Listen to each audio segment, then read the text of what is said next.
questions from the room. Malika? I have two for you, Trae. First, what is it about this team? Winning game ones on the road is hard. What is it about this team that's just allowed you to consistently string this together?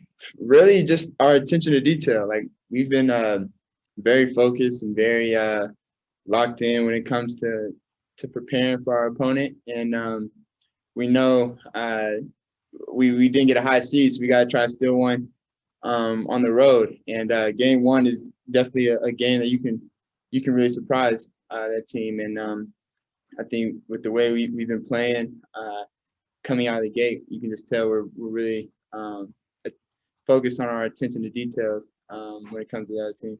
I gotta ask you about right before you hit that three, you did your little shimmy. What was going through your mind then? What were you trying to do? Yeah, I mean, I had a lot of time. And was kind of tired a little bit, so I got a little second to get a deep breath and knock it down. All right, Steve, you're next up. Whether it's the Dow in New York or whatever, it seems to kind of relish playing under how do you able to, at such a young age, how do you able to maintain your poise when you're playing in hospital environments like this and kind of play even better? Yeah, I've always, ever since I was in middle school, when I was going on the road in middle school, I was always loved playing on the road. I love playing against the opposing crowd, an opposing team, and it feels like you're with your team and it's just them in the building. And I think that really brings our group together. We're a close group. And when you're on the road, it really forces you to come closer with your teammates to really find a way to win. And I think that's why I really like playing on the road with this team. All right, next question is coming from Sarah Spencer. Hey, Trae, good to see you Good to again. How big were Johnny and Clint in the fourth quarter? They both had two big offensive rebounds for you guys down the stretch. Just how key was that? Yeah, they were very big. Very big in the fourth quarter, big the whole game. They made a lot of plays down the stretch. Clint for sure on the defensive end and rebounding. And then JC with his scoring, and he had a big three in front of their bench. And then he just played really well the whole game, and it was a fun game. And those two played really well. All right, Chris Hirschner. Hey, Trae. What's up? What have you learned from Nate since he's taken over, just about leadership, whether it's on the court, dictating the offense, and off the court, being that guy in the locker room as a vocal leader? Just that I know we're always in the game. He tells me he believes that if it's a couple possessions in a game that I can win anything. And whenever you have a coach that believes in you and tells you that all the time, it really gives not only you confidence but your teammates confidence. And I think that's something that I've really taken away from him. He's taught to me a lot about it.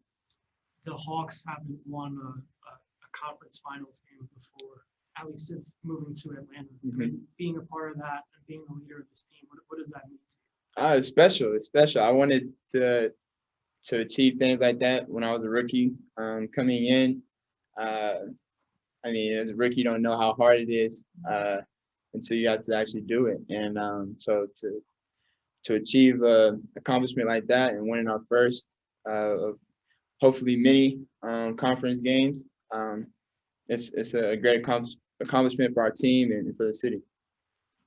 All right, Joe Barden. Hey, Trae, do you feel underestimated?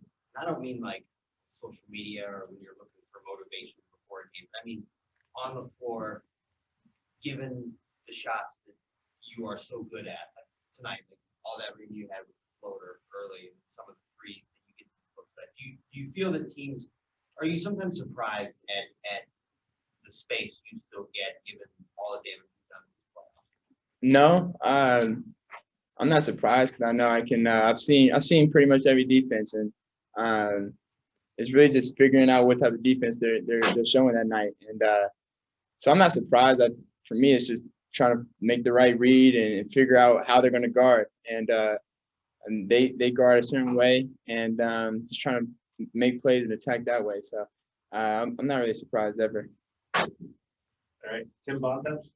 Trae, to that point, it seemed like, especially early in the game, they were kind of letting you get to that floor and kind of sticking everybody else. Did you think that in particular with the hot start you got from that mid range, did that kind of ignite your game and kind of, as the game went on, force them to change what they were doing?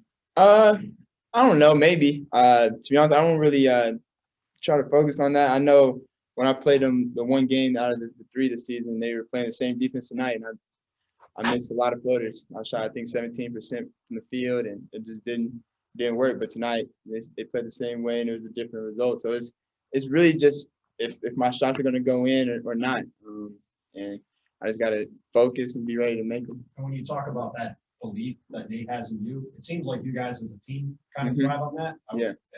That first game one back in New York, you guys were down in the fourth quarter, you come back and win. Obviously, the same thing happened tonight. You guys have come back a bunch of these games. Where does that belief come from in a group that has obviously gone through this for the first time to win 6 real playoff games? Yeah, I mean, it really just comes from, I mean, the leaders.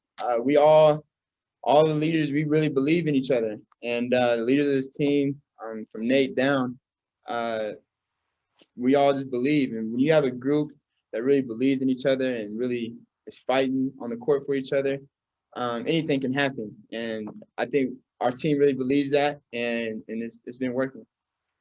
Ben Galloway, they went to some smaller alignments in the fourth quarter. What kind of adjustments did that require from you, or how do you attack those? Just figuring out where the mismatch is or where the matchup is for us that we can go to, whether it's Gallo in the post or somebody on the perimeter. So, I mean, when they go to a small lineup, we just got to figure out how to attack them, and our bigs got to crash the glass a lot more, especially when they go small. All right, Jelani's gonna take over. All right, first question from Zach Klein.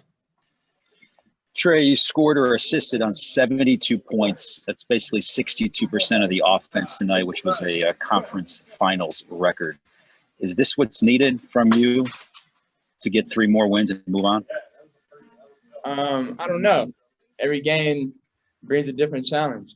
Tonight we needed it to win by 3 points. So if it's going to be needed next game, I'll be ready. But if it's not, we win, I'll be happy regardless. So that's all my goal is at the end of the day, is just try to figure out a way to help my team win. Jeff Schultz. Trae, do you view you guys as having any sort of ceiling this year? What'd you say? Do you view this team as having any sort of ceiling this year? I mean, you've already surpassed, I think, what most people thought you would do. No. No, I told it. I mean, I don't know who asked me a long time ago, but I mean, I've been getting asked that a lot at the beginning of the season. And I told everybody then, like, I didn't believe we had any ceiling. I think we can go as far as we want to, and I don't think there is a ceiling unless you put the finals on it. So I believe in this team, and we all believe in each other. Is that unique? Because it doesn't see, obviously, you know, the situations you guys have been in this year in some games and series. I mean, to have a situation where you're just, to be on a team that nothing seems to phase you guys, no situation, no road game, no injuries, no nothing. Yeah, I mean, I don't know what the question was.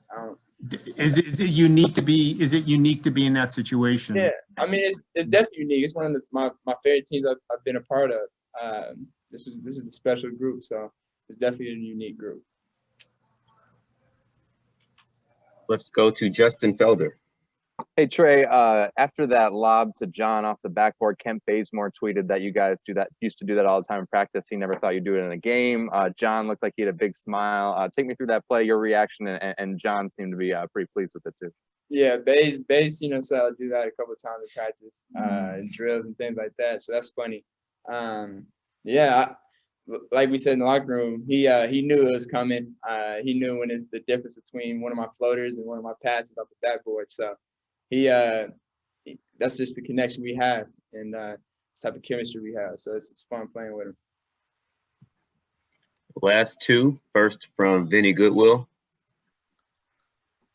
Trae, when you're reading the game and you go from sort of reading the game to sort of taking it over like you did in the third quarter, is that a conscious decision? Do you read the game in the first half, or do you just decide, hey, we can make a run here and I can do it? What goes through your mind when you make that decision to be more assertive?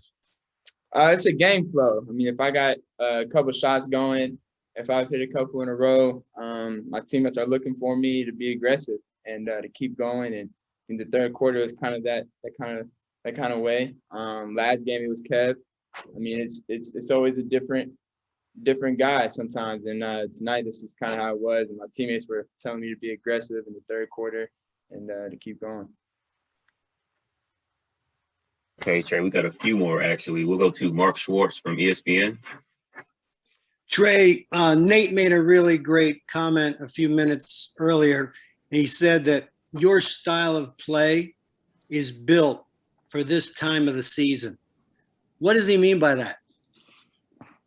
I don't know. Maybe he just knows my mentality and just knows me. Just knows I'm all for the biggest moments. And I don't know. I feel like I've worked my whole life, and we've talked about it in our little conversations we've had, that just getting to the playoffs is something that I wanted to do this year. And as a team, and not making the last 2 years has been tough.